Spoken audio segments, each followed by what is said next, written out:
Partai Komunis Cina Xi Jinping, dia ini adalah mau generasi ketiga, telah benar-benar menjadikan Indonesia sebagai target koloni Cina dengan program One Belt One Road. Ganti TNI itu dengan Menwa, ganti TNI itu dengan Pramuka. Ini kan pelecehan. Sudah berani seperti itu. Coba Bapak Ibu lihat, perhatikan yang pakai kacamata ini. Sudah sampai ke istana.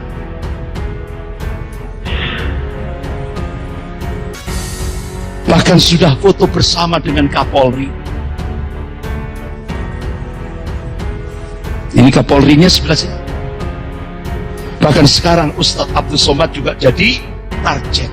Tidak hanya itu, 41 masjid BUMN langsung diumumkan. 41 masjid BUMN radikal.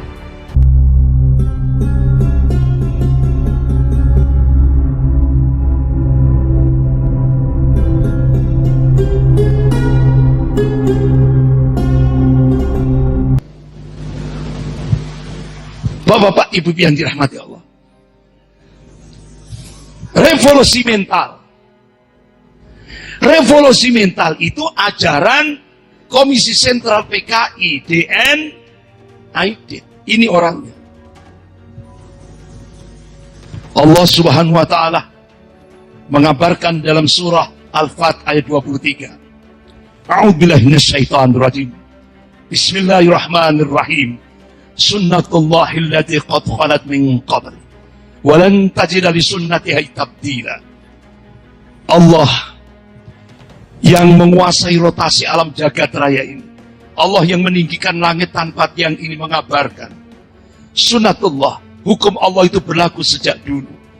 Dan kalian tidak akan pernah melihat perubahan akan hukum Allah. Artinya apa? Allah Subhanahu wa Ta'ala mengabarkan hukum perulangan sejarah itu berlaku umum.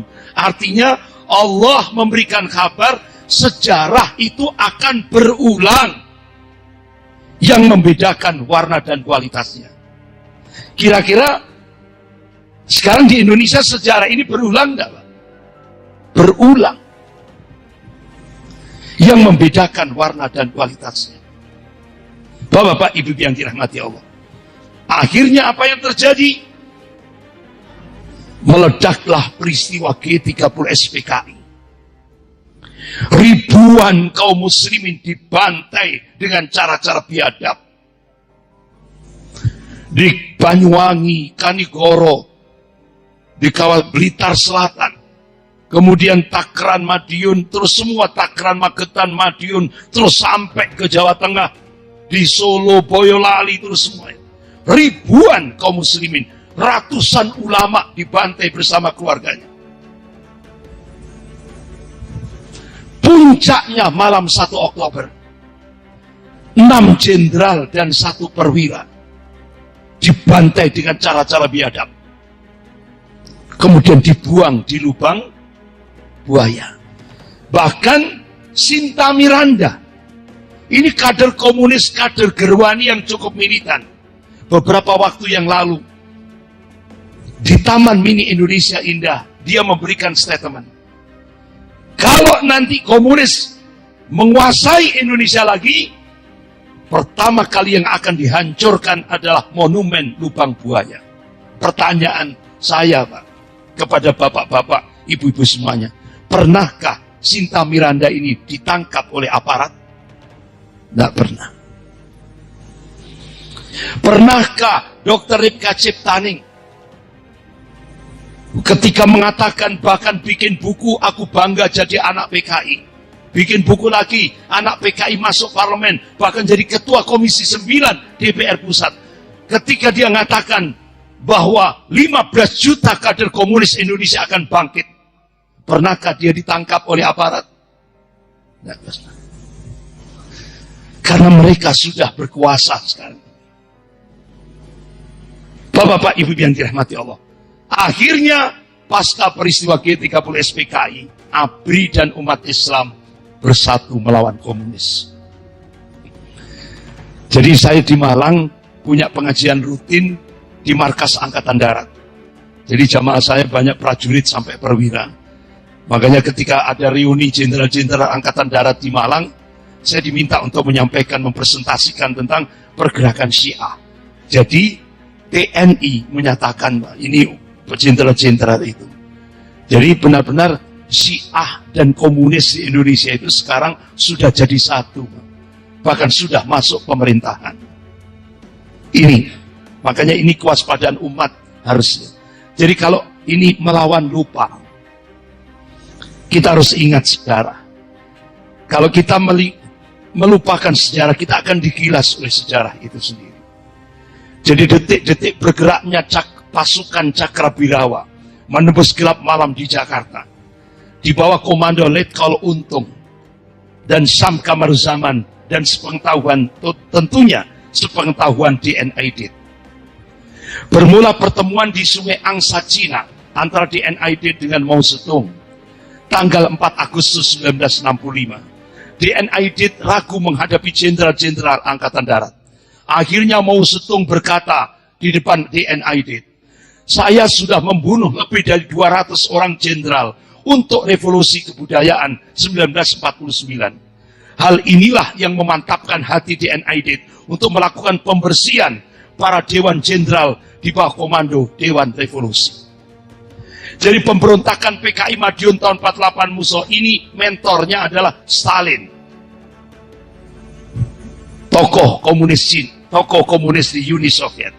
Pemberontakan PKI 65 DNID ini diarahkan oleh mentornya adalah maestro komunis Cina, Mao Zedong.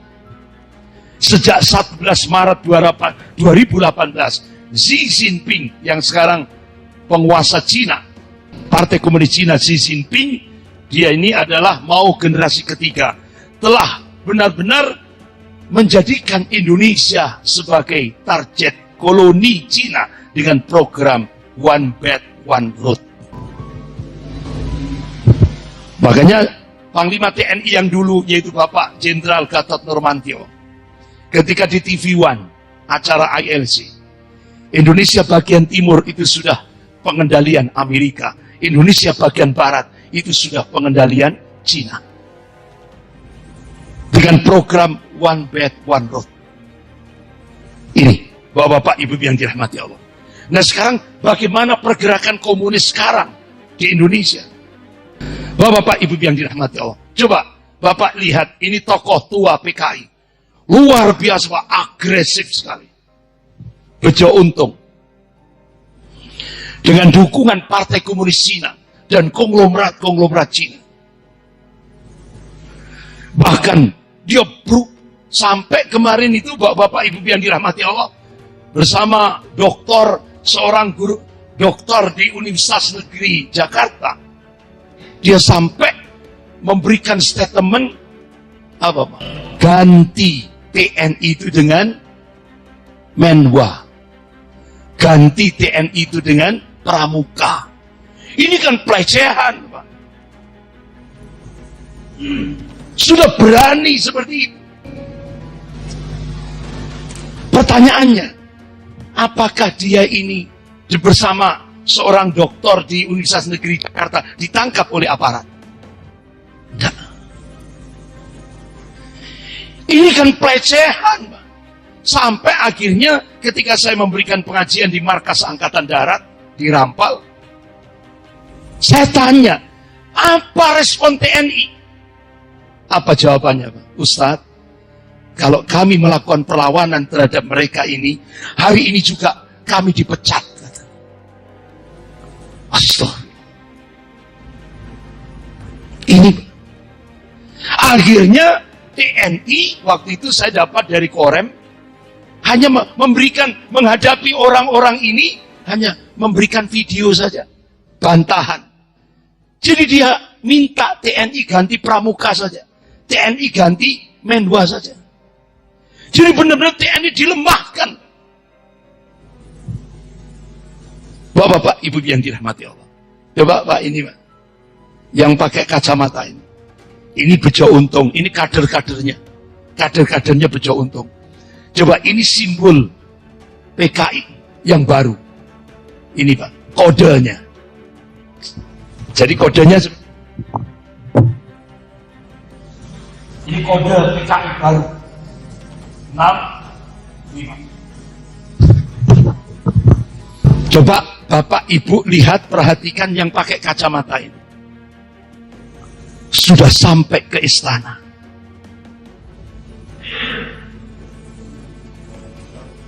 Bahkan sudah foto bersama dengan Kapolri. Ini Kapolrinya sebelah sini. Luar biasa. Agresif mereka. Bahkan kalau dulu ada BTN BTI Barisan Tani Indonesia. Sekarang ini Rukun Tani Nasional. Sudah melaksanakan ulang tahun se-Indonesia. Di mana? Tanggal 16 Januari 2016 di Gereja Yakoma DGI. Dewan Gereja Indonesia. Jalan Cempaka Timur 1626 Jakarta. Bahkan Bapak-bapak Ibu yang dirahmati Allah, ternyata Belanda memanfaatkan isu PKI di Indonesia ini. Artinya apa Pak? Ternyata Belanda ini belum ridho melepaskan Indonesia. Akhirnya tanggal 10 April 2015, Belanda melakukan seminar internasional tentang HAM. Di balik sejarah itu, tidak tanggung-tanggung, promotornya adalah mantan Presiden IMF, J.P. Prok. Sehingga tokoh-tokoh komunis tua diundang ke Belanda.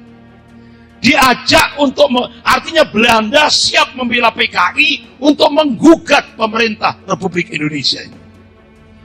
Akhirnya Indonesia ditekan dari dunia internasional tentang HAM. Jadi dirubah faktanya.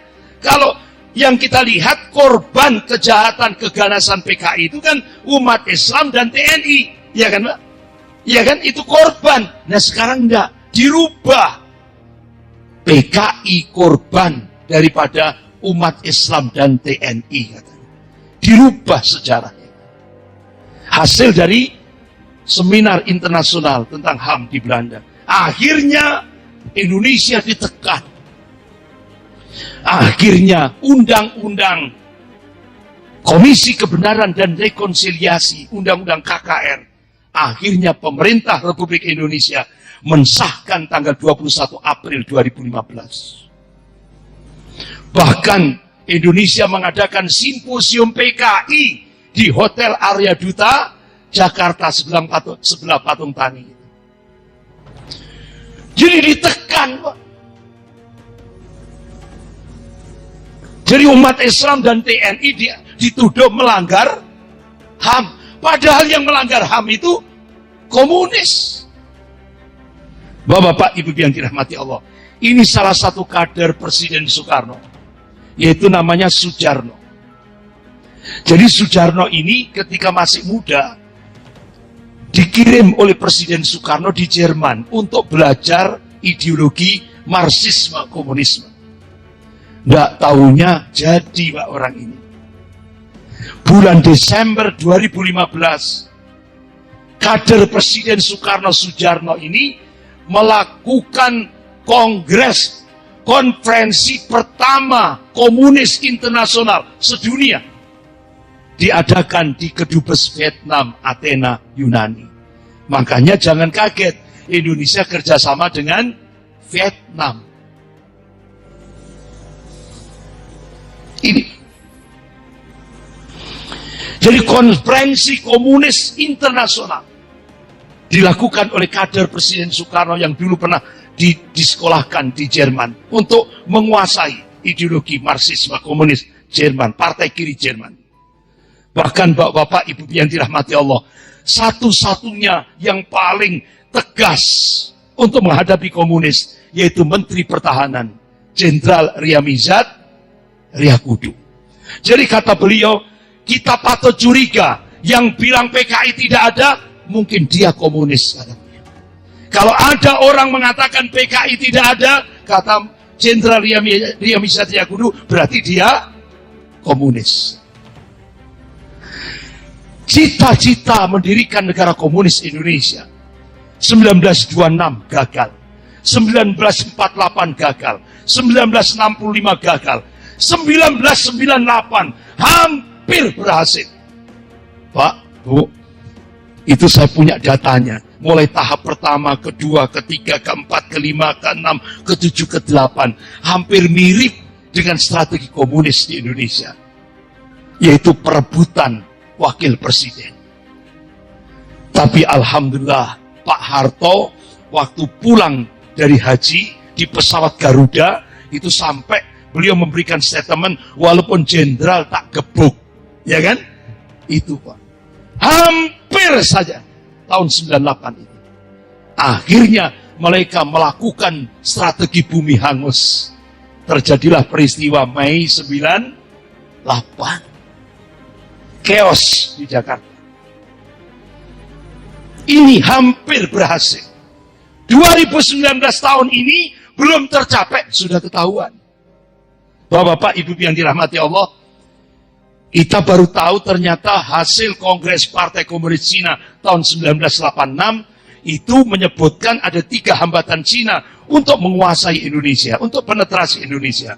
Yang pertama, regulasi dan doktrin anti komunis, TAP MPRS nomor 25 tahun 66. Kemudian Undang-Undang nomor 27 tahun 99. Ini yang menjadi penghambat Cina untuk intervensi ke Indonesia. Kemudian yang kedua, positioning Pancasila sebagai musuh komunis masih kuat. Yang ketiga, sikap anti komunis di kalangan umat Islam Indonesia juga masih kuat. Ternyata Pak, hasil Kongres Partai Komunis Cina tahun 1986, dari 3 hambatan ini, menurut Partai Komunis Cina yang bisa dijebol, poin ketiga, umat Islam. Bagaimana caranya? Pakai strategi adu domba. Satu diangkat, satu diinjak. Bagaimana ngangkatnya? Pakai min amplopi bin fulus. Berapa pendanaannya Pak? 20 triliun. DP-nya 1,5 triliun. Diadu domba umat Islam. Makanya MH Ainun Najib dari Jombang berteriak, wahai umat Islam Indonesia, hati-hati, hati-hati, kita mau diadu domba antar sesama kaum muslimin. Kemudian yang diinjak pakai strategi apa? Stigma Islam radikal. Gerakan demonologi Islam memproyeksikan Islam seperti monster yang menakutkan. Jadi Islam radikal itu hanya hantu yang sengaja diciptakan untuk menempatkan umat Islam menjadi musuh. Sampai Direktur Deradikalisasi Profesor Irfan Idris menyatakan, kalau kita punya anak kandung, anak kita sendiri, kita ajari ngaji, kita ajari sholat, masuk kategori Islam radikal. Bahkan yang dikasih DP 1,5 triliun tadi, yang disiapkan 20 triliun, langsung konvensi pers. Ciri Islam teroris, yang pertama, senang sholat tahajud. Bapak, senang sholat tahajud, masuk kategori Islam teroris. Ciri yang kedua, kata beliau, ini masuk viral Pak di media di Jawa itu.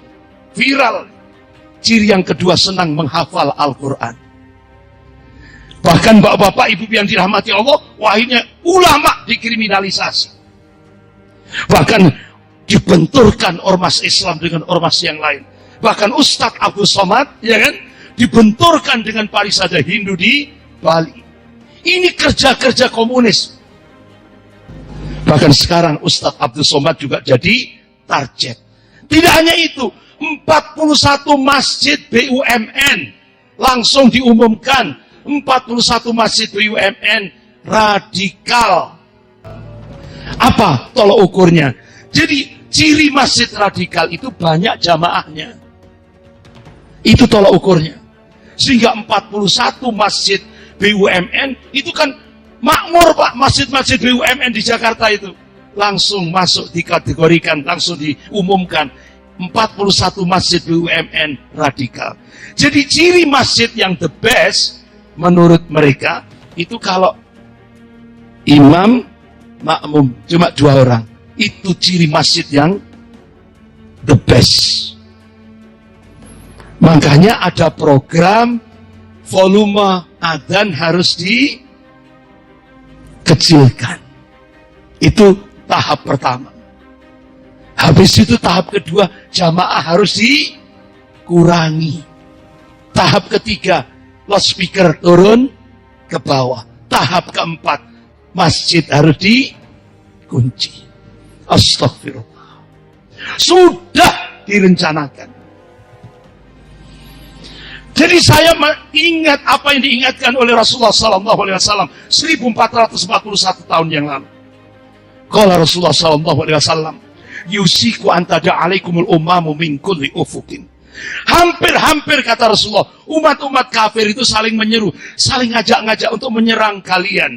Min kulli ufukin, dari segenap arah, dari segenap penjuru. Kama tada al-akalatu ala qas'atiha. Sahabat tanya, ya Rasulullah, apakah pada saat itu jumlah kami sedikit? Apakah kami ini minoritas ya Rasulullah? La. Tidak. Bala antum yauma idzin katsir. Kalian mayoritas, jumlahmu banyak kata Rasulullah. Walakinnakum kutsa'un ka kutsa'it tair. Tapi kualitasmu seperti buih. Kualitas buih itu kan tidak punya prinsip, tidak punya jati diri, mudah diumbang-ambingkan. Nah, Al-Imam Ibnu Hajar Al-Asqalani rahimahullah, beliau ulama hadis, ulama Ahlus Sunnah wal Jamaah, ketika menafsirkan hadis ini bukan justifikasi, bukan pembenaran. Tapi hadis ini warning, peringatan dari Rasulullah. Jangan sampai umat Islam itu kualitasnya seperti buih. Nah, kalau umat Islam itu seperti kualitasnya seperti buih, Rasulullah mengabarkan, walayan taji'anna Allah min suduri aduwakum al-mahabbata minkum. Allah akan mencabut rasa takut dari hati orang-orang kafir. Kira-kira sudah terjadi tidak di Indonesia? Sudah. Walayaktifanna Allah fi qulubikum al-wahan, dan Allah akan mencampakkan al-wahan di dalam hati-hati kalian. Ya Rasulullah, wa mal wahan, apa yang dimaksud al-wahan? Qala hubbud dunya wa karahiyatul maut. Cinta dunia dan takut mati. Jadi kalau sudah penyakit terlalu cinta dunia, takut mati, takut resiko perjuangan, itu sudah menghinggap di hati-hati kaum muslimin, saat itulah. Jadi kita itu kata Rasulullah, seperti makanan ala qas'atiha, di atas mangkok kecil yang jadi rebutan orang-orang yang lapar. Ini sudah terjadi di Indonesia. Peringatan Rasulullah.